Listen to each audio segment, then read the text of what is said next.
In 1990, a couple years before the big Nirvana explosion, regional sounds were kind of hidden away in various towns in America yet to be discovered. And in Chapel Hill, North Carolina, our sound was kind of crystallizing around this band called Metal Flake Mother.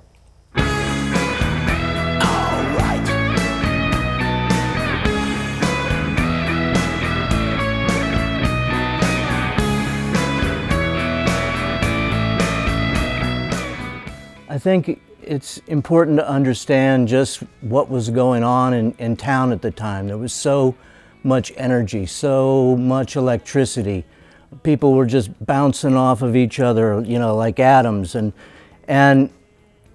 then this album comes out and it just really rings the bell.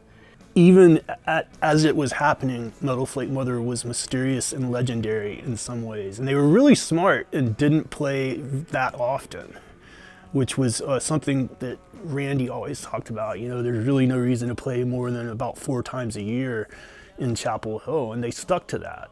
And they canceled all the time. Everything seemed fully realized, like right from the jump. And I think a lot of that had to do with just how talented each of these individuals were.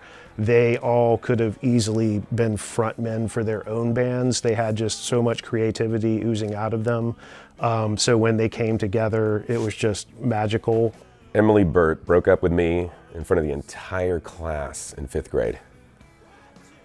Sammy Slade and I walking up to Local 506 to see Metal Flake Mother to find out that they had broken up just hours before. Yeah, that was worse. That was a worse feeling. Even though I wanted to destroy them at one point, I couldn't help but really love that band. They were mysterious, they were brooding, they seemed to rise above everything else that was happening and made you want to know what they were up to. I liked them so much that when they rehearsed, I would sit in the yard outside of the room they were rehearsing in just so that I could listen to them practicing. So I was really serious about being a fan of this band.